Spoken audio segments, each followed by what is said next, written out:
Es un gusto poder estar con ustedes nuevamente en esta oportunidad, esta noche, para continuar hablando de la palabra de Dios. Si podemos ya notar, y hoy vamos a ver un poco más amplio, vamos hablando de lo general y vamos a llegar a lo específico. Ayer hablábamos y la palabra del Señor nos enseñaba de que todos nuestros problemas tienen solución, todos. A pesar de que nosotros como seres humanos damos algunas reacciones comunes e equivocadas a la solución de los problemas, Dios tiene la mejor solución y la palabra de Dios nos lo dice a nosotros. Así que esta noche vamos también a estudiar la palabra de Dios. ¿Quién es en sí el responsable del sufrimiento? Ahora vamos a lo específico. Después de que Dios creó algo tan bonito, algo tan perfecto, ahora vamos a lo específico. Y desde el libro de Génesis, entonces usted y yo nos damos cuenta. Y en el vocablo nuestro, como cristianos, sabemos que el principal responsable del sufrimiento, nosotros, y la Biblia le llama pecado, el pecado. Y realmente desde el conflicto en el Génesis, donde se ocasionó, donde se originó este grave problema, es una lucha cósmica, es un problema cósmico el pecado.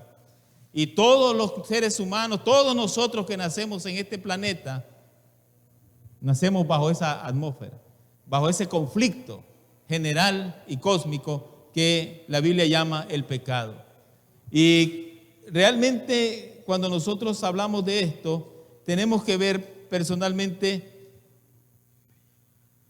tres consecuencias que el pecado tiene de manera cósmica, de manera general. Hay tres consecuencias, llamémosle así, que el pecado ha generado de manera general. La primera es que el pecado separa. Y cuando hablo de la palabra separa, y como dice la palabra de Dios, vamos a ir a la palabra de Dios para después hacer referencia al libro de Génesis. Pero el libro de Isaías, el capítulo número 59 y el verso número 2, vean lo que dice la palabra de Dios. 59, 2 de la palabra de Dios dice: pero vuestras iniquidades, ¿qué han hecho? Pero vuestras iniquidades han hecho división entre vosotros y vuestro Dios, y vuestros pecados han hecho ocultar de vosotros su rostro para no oír. El pecado lo primero que hace es separar al hombre de Dios. Y noten cómo está ejemplificado en el libro de Génesis. Me puse a pensar, cuando el hombre pecó en el Edén, cuando desobedeció a Dios, nosotros tenemos sinónimos: desobediencia, pecado. Cuando el hombre pecó, cuando el hombre desobedeció a Dios y escuchó la voz de Dios, pregunto, ¿el pecado, la desobediencia, acercó a Adán a Dios o separó a Adán de Dios? ¿No está bien? ¿Lo acercó a Dios o lo separó? Lo separó, porque cuando Adán escuchó la voz de Dios que se paseaba en el jardín del Edén y lo llamaba Adán, ¿qué hizo el hombre? Se empezó a esconder, y la Biblia dice, entre los árboles del huerto. Y en vez de acercarse como lo hacía al inicio, entonces el hombre se separó de Dios. Lo que hace el pecado es separarnos de Dios. Y en este principio, todos los seres humanos que nacemos en este mundo, nacemos separados de Dios. Y esto nos da otra idea, hermanos. La otra idea es que como nosotros los seres humanos nacemos separados de Dios, el problema es entonces que nuestra inclinación natural no es buscar a Dios. Que nuestra tendencia natural no son las cosas de Dios. Aunque las sabemos, aunque las hemos escuchado y aunque sabemos que son buenas, Y aunque allá en el fondo nuestro sabemos que eso es lo mejor, nos cuesta seguir las cosas de Dios. No las seguimos de manera natural. ¿Verdad que es cierto? Nos cuesta. En segundo lugar, además de que el pecado nos separa, dice la palabra de Dios que el pecado nos esclaviza. Fíjense bien lo que dice la palabra de Dios.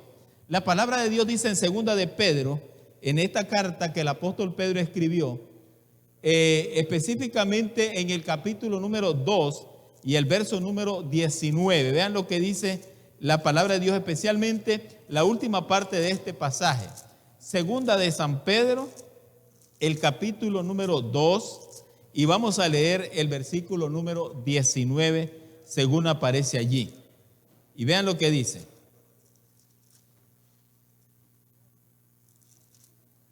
Dos 19 dice así: les prometen libertad y son ellos mismos esclavos de corrupción. Y vean la parte última: pues el que es vencido por alguno es esclavo del que lo venció. ¿Hemos sido vencidos nosotros por el pecado? Sí, somos esclavos del pecado. Ese es un gran problema que tenemos, el pecado nos esclaviza. Y aquí está, hermanos, lo que a veces nosotros experimentamos. Si un vicio nos vence a nosotros, nos esclaviza. ¿Y cuán difícil es dejar un vicio? Los que han fumado, a veces hasta utilizamos hojas de naranja. Tal vez así. ¿Han experimentado eso? No sé si alguien le ha escuchado como un consejo. ¿Usted lo ha probado? Sin embargo, ese vicio como que nos tiene esclavizados. Hay personas que hasta tiemblan porque el pecado esclaviza, hermano. Cualquier tipo de pecado esclaviza, porque el que es vencido por él, esclavo es de él. Esa es la segunda consecuencia. La tercera consecuencia es que el pecado destruye. Y lo que dice Romanos capítulo 6, versículo 23, es una realidad. La paga del pecado es muerte. Y por eso la palabra de Dios dice: por cuanto todos pecaron, están destituidos de la gloria de Dios. El pecado, y es más, el ser humano tiene que morir. ¿Por qué? Porque todos somos pecadores. No era esa la idea de Dios, no era ese el pensamiento de Dios. Pero a consecuencia del pecado, entonces el pecado destruye. Y escucha bien esto, de estas surgen dos ideas sumamente interesantes. La primera idea es que nosotros todos tenemos una naturaleza ¿cómo? Pecaminosa. Y lo peor es que según esa naturaleza pecaminosa, somos incapaces de cambiar. ¿Habrá alguna persona en esta tarde, en esta noche acá en la iglesia, que ha luchado con cambiar algo en su vida y no ha podido? A veces, bueno, cuando uno tiene relación, por ejemplo, con los alumnos de un colegio, y de repente el alumno menciona una palabra de esas que nosotros le llamamos soeces, se me salió, dice. No se le salió, ahí la tenía. O sea, y a veces nosotros los seres humanos somos así. Tenemos una naturaleza pecaminosa. Ahora, ¿qué significa tener una naturaleza pecaminosa? Bueno, esa es una parte, una consecuencia, dice él, que es más fácil hacer el mal. O sea, ¿hay alguna persona que se esfuerza por hacer el mal? ¿Habrá alguna persona en este mundo que se esfuerza por hacer el mal? No. Porque esa es nuestra naturaleza. A veces yo he pensado, ¿habrá algún árbol de mango que se esfuerza por dar mango? ¿Por qué? Porque él es mango. Es mango. ¿Por qué nosotros desde pequeñitos, hermano? Vean, así entre paréntesis rápidamente, ustedes que usan la Biblia tan rápido, si ustedes ayúdenme y leamos el Salmo 58, versículo número 3. Mira lo que dice. El Salmo 58. Miren qué rápido cómo la Biblia lo identifica. El Salmo 58, versículo número 3. ¿Ya lo tienen? ¿Quién lo tiene? ¿Nadie? Yo lo tengo por acá. Vamos, los conquistadores, rápido. ¿Quién lo lee? 58, 3, vean lo que dice. Léalo pues. Los impíos se desvían desde su nacimiento. Desde que nacen se descarrían y hablan mentiras. ¿Oyeron eso? ¿Oyeron esa versión? ¿Ah? ¿Que por qué lo quedo viendo a él? Dice. Pero vean esta versión lo que dice. Se apartaron los impíos desde la matriz. ¿Desde dónde dice? Pues si no ha nacido. Pero aunque no hayamos nacido, ¿cómo estamos? Descarriados. ¿Y qué quiere decir descarriado? Se salieron del carril. Es más, el texto confirma y dice, se descarriaron hablando mentira desde que nacieron. ¿Ustedes creen que es fácil? El ser humano, hermanos, desde que nacemos con esa tendencia. Los padres, los maestros aconsejan a los alumnos, los padres aconsejan a sus hijos para que hagan el bien. ¿Por qué?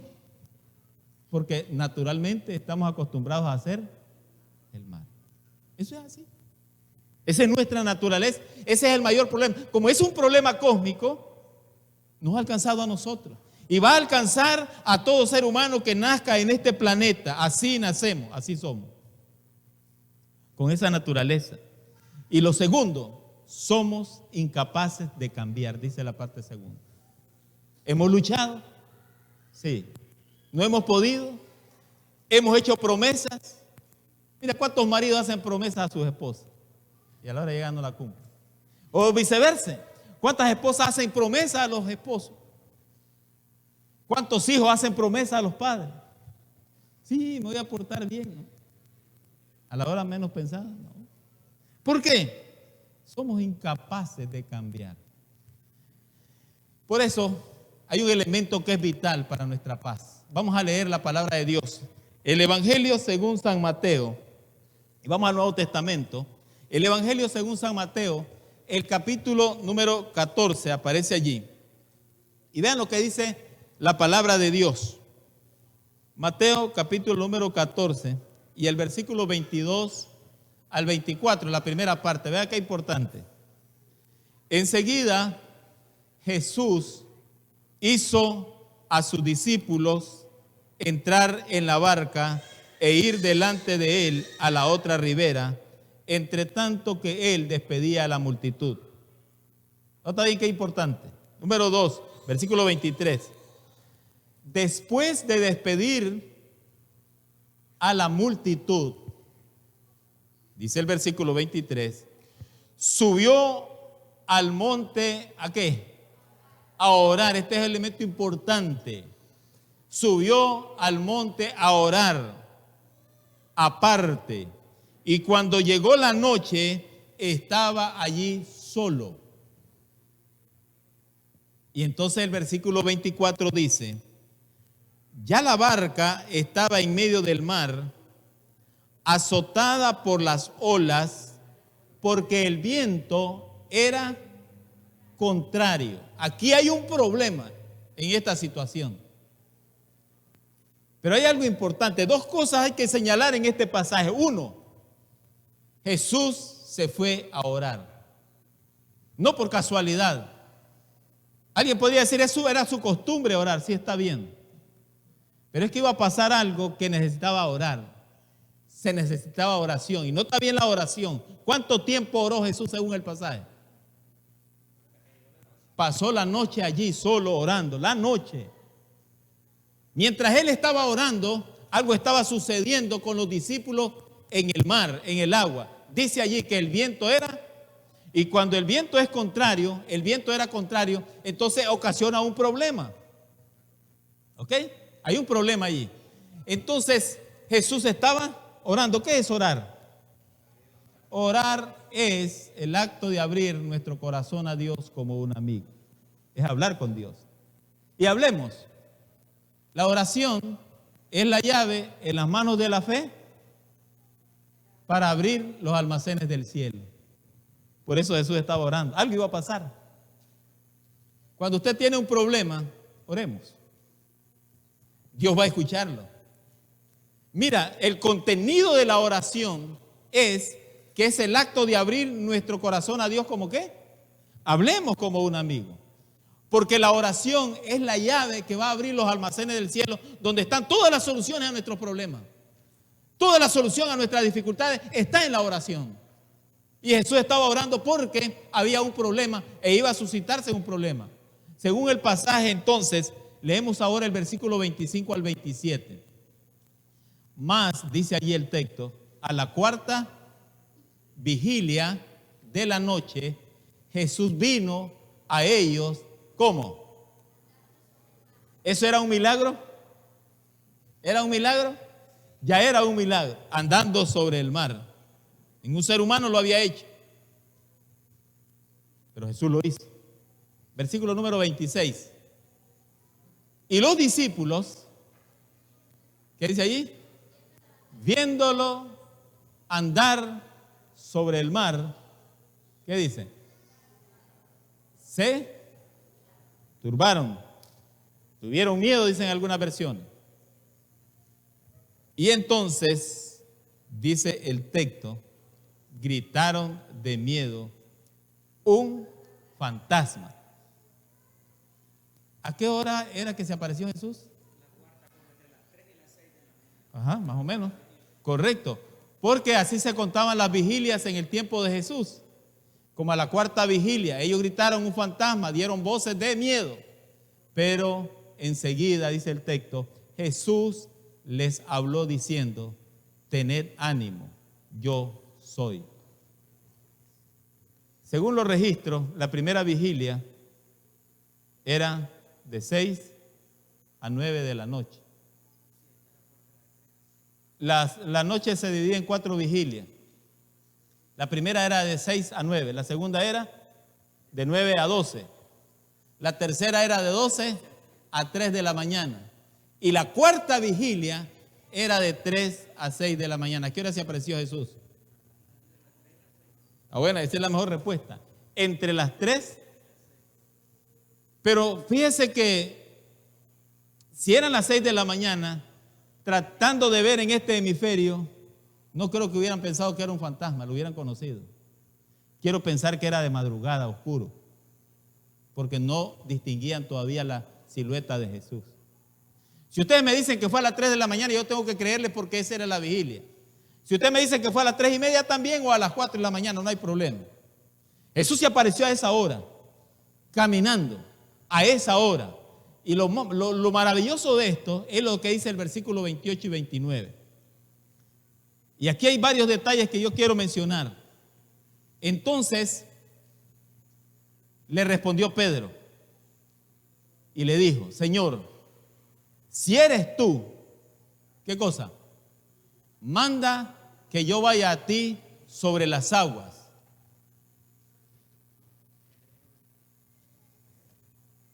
¿Está bien? Y él le dijo, ven. ¿Se pueden imaginar qué bonito? Y descendiendo Pedro de la barca, andaba sobre el mar para ir a Jesús. ¿Es ser bonito eso? Pero según el versículo número 30 al 32, pero Pedro, al ver el fuerte viento, tuvo miedo. ¿Y qué pasó con Pedro entonces? Se empezó a hundir. El viento era contrario, dice la Biblia. Ahora Jesús se aparece caminando. Ahora Pedro le dice, si eres tú, que yo vaya, y va. Pedro baja de la barca y empieza a caminar. Pero por algunas circunstancias, permítanme ubicarme solamente, que el apóstol Pedro empieza a caminar y por las circunstancias que la Biblia dice, empieza a hundirse. Y aquí hay 4 cositas que yo quiero mencionar. Pregunto, para Pedro, en ese momento, ¿cuál era el problema de Pedro? ¿Cuál era el problema de Pedro? Eso ocasionó el problema. El miedo, eso ocasionó el problema. ¿Cuál era el problema de Pedro? Se estaba hundiendo. Y si se estaba hundiendo, se estaba ahogando. Pero aquí hay un problema. Pedro era pescador. ¿Y cómo es posible que un pescador no sabía nadar un pescador? Sí. Qué tremendo. Pedro se estaba hundiendo, aun con la experiencia de pescador que tenía, hermanos. Pero se estaba hundiendo. ¿Están conmigo, sí o no? Esto me enseña una gran lección espiritual. En los problemas que nosotros tenemos, a veces los problemas son tan graves y el pecado mismo, esos malos hábitos que tenemos, esos vicios que tenemos son tan graves que la experiencia que podamos tener en este mundo y el conocimiento que podamos tener no nos ayudan para vencer el problema. La experiencia que el apóstol Pedro tenía no le ayudaba se estaba hundiendo. Número 2, Pedro se estaba hundiendo en presencia de ¿quiénes? ¿Quiénes estaban en la barca? Oigan, los discípulos, sus hermanos de la iglesia. ¿Y los discípulos no eran pescadores también? Sí, también. Y no podían los discípulos, pues por lo menos tirarle una cuerda para, bueno, no digamos salvavidas, no sé si en ese tiempo había, pero algo pues para que él se pudiese salvar. ¿Perdón? Un remo por último, agarrate Pedro. Pero yo creo que a lo mejor, esta es una imaginación mía, a lo mejor los discípulos solo se quedaron viendo que Pedro se estaba hundiendo.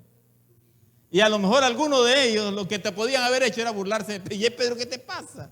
Y mira, se está hundiendo, qué barbaridad. ¿Saben por qué, hermanos? Porque esta es una lección espiritual, por eso está en la Biblia. Y yo tengo que sacar una lección espiritual. ¿Saben qué, hermanos? En el problema del pecado, en los problemas de los vicios que nosotros tenemos, los amigos y los hermanos no nos ayudan a vencer. A veces lo que hacen es hundirlo más. A veces lo aconsejan mal a uno. Y a veces lo que hacen algunos es criticarlos o burlarse de nosotros. Nunca confíe en un ser humano para solucionar su problema. A veces lo que hacen es acrecentarlo, es dañarnos más. La experiencia no te ayuda. Los hermanos, la familia, los amigos no te ayudan. A veces los amigos, en vez de invitarte a un plato de comida, lo que te invitan es otra cosa. En vez de invitarte a ir a la iglesia, a las cosas de Dios, te invitan a ir a otro lugar. Los amigos lo que hacen es dañarte, es hundirte más. Número 3. El apóstol Pedro se estaba hundiendo, según lo que yo leo allí, en presencia de Jesús. ¿Estaba Jesús allí? Sí, ven Pedro. Y Pedro se estaba hundiendo y Jesús lo estaba viendo. ¿Cómo? Que alguien se esté perdiendo, alguien se esté hundiendo. Hablando espiritualmente, alguien pueda estar hundiéndose en el pecado en presencia de Jesús. Sí, claro. Y puede estar en la iglesia también. Y puede estar rodeado de los hermanos también. Y puede estar rodeado de personas religiosas también. De personas también. Pero se puede estar hundiendo en el pecado, se puede estar hundiendo en el vicio. En presencia de Jesús, sí. Hay en la Biblia una parábola que se llama la parábola de la moneda perdida. Quizá ustedes la han leído. ¿Dónde estaba perdida la moneda? En la casa. ¿Cómo es posible? Sí, en presencia de Jesús se puede perder la persona. ¿Cuándo es que Pedro, o más bien voy a cambiar la pregunta, ¿cuándo es que Jesús salvó a Pedro? Según el pasaje. ¿Cuándo es que Jesús salvó a Pedro? Cuando Pedro le dijo, Señor, sálvame.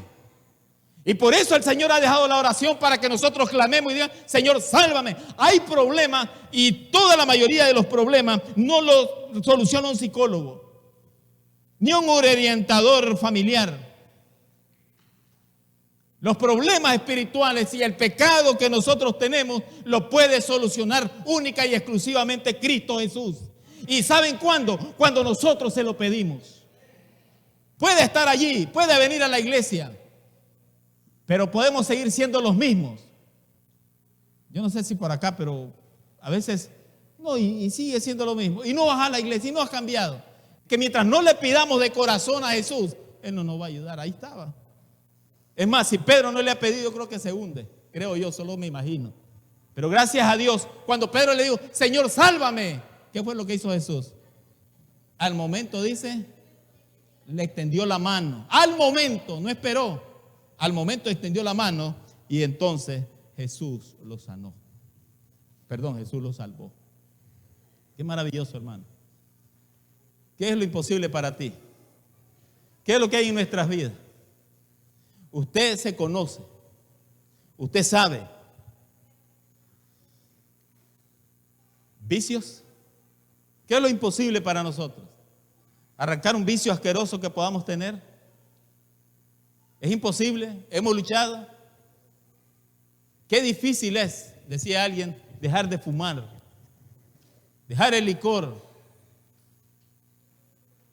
¿Qué es lo difícil para ti? Vencer tu debilidad. Tú tienes una debilidad.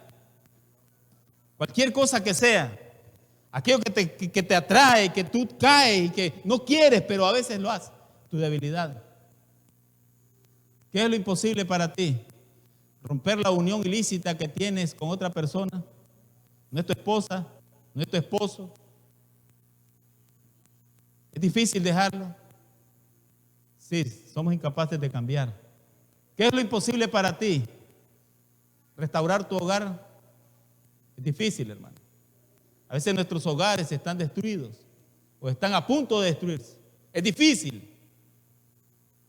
Transformar tu carácter. Ya no quiero ser lo malcriado. Tan lindo el apellido, pero no actúa conforme el apellido.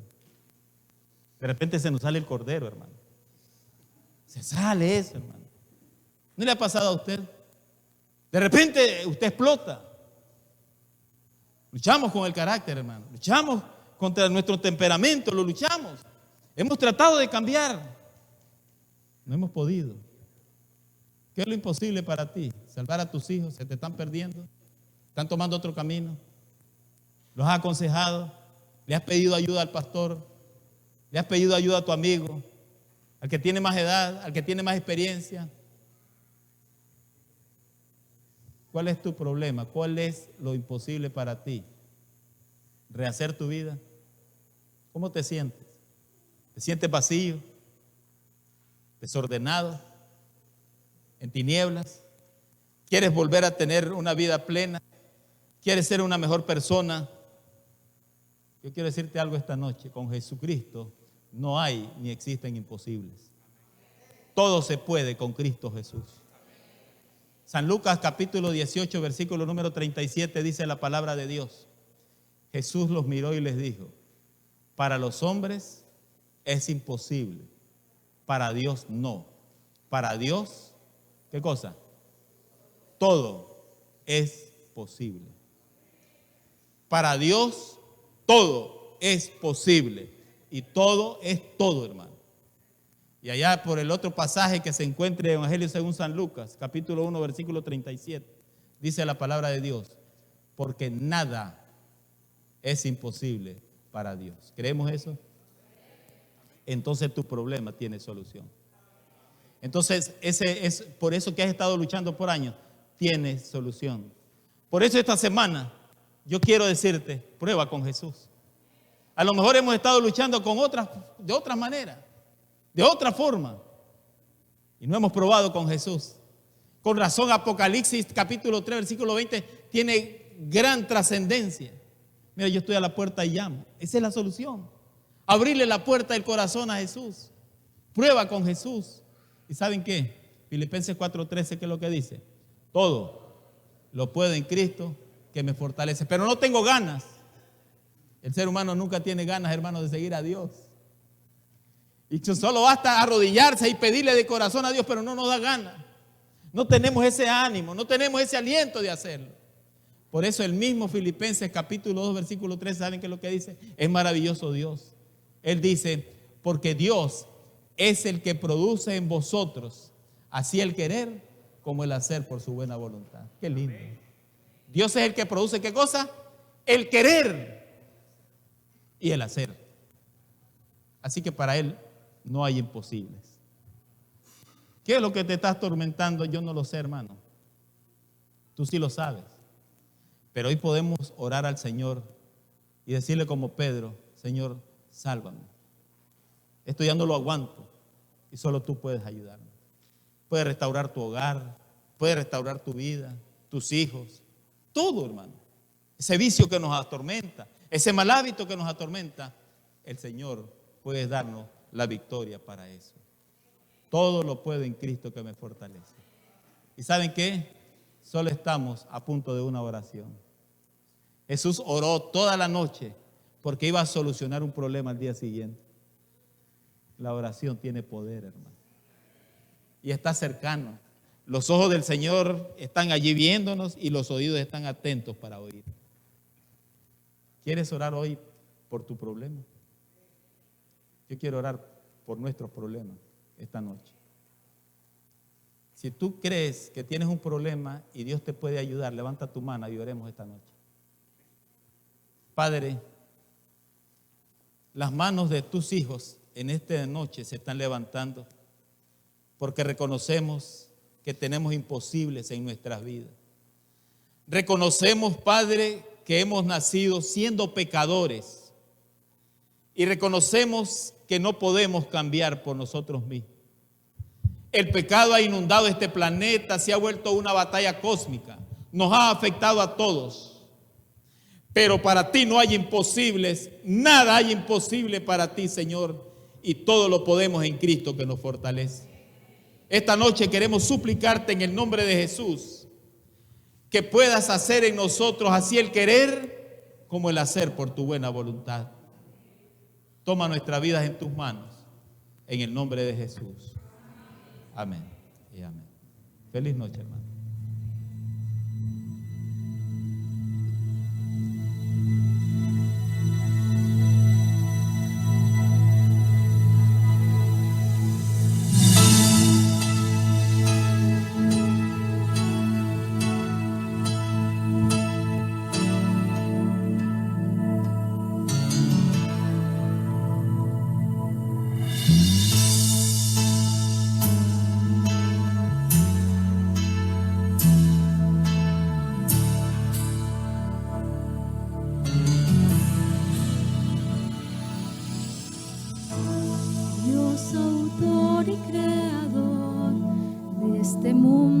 Esplendor, tú estás en la inmensa creación, en mi frágil corazón, tú estás,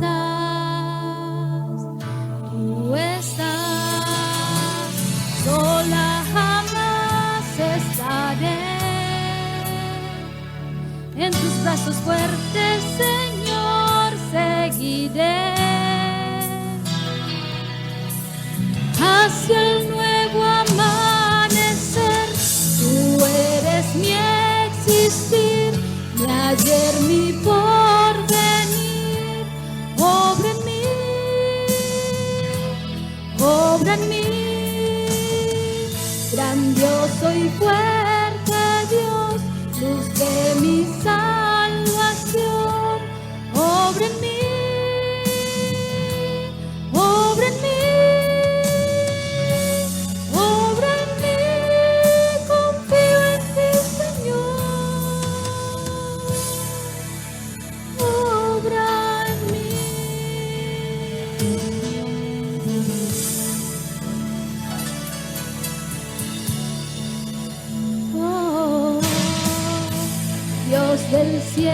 tierra y mar, calma toda tempestad. Obra en mí, obra en mí. A mi vida das valor, Dios de toda creación. Obra en mí, obra en mí, supremo Rey y Señor. En la cruz al mundo mostraste tu amor.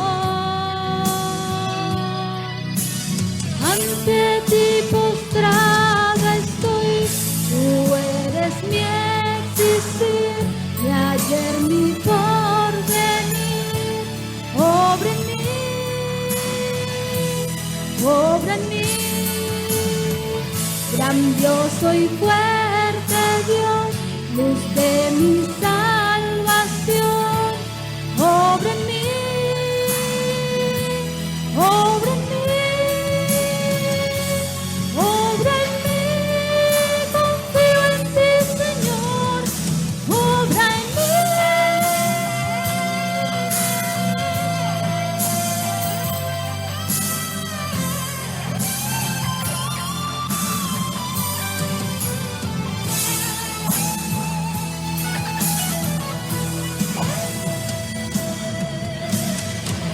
Tú eres mi existir, mi ayer, mi porvenir. Obra en mí, obra en mí, grandioso y fuerte Dios, luz de mi salvación. Obra en mí, obra en mí.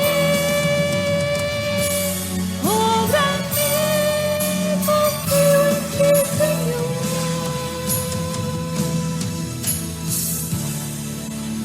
Obra en mí.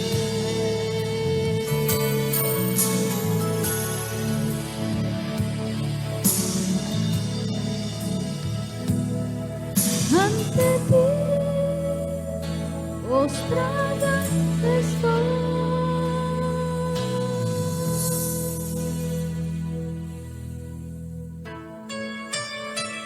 Obra en mí.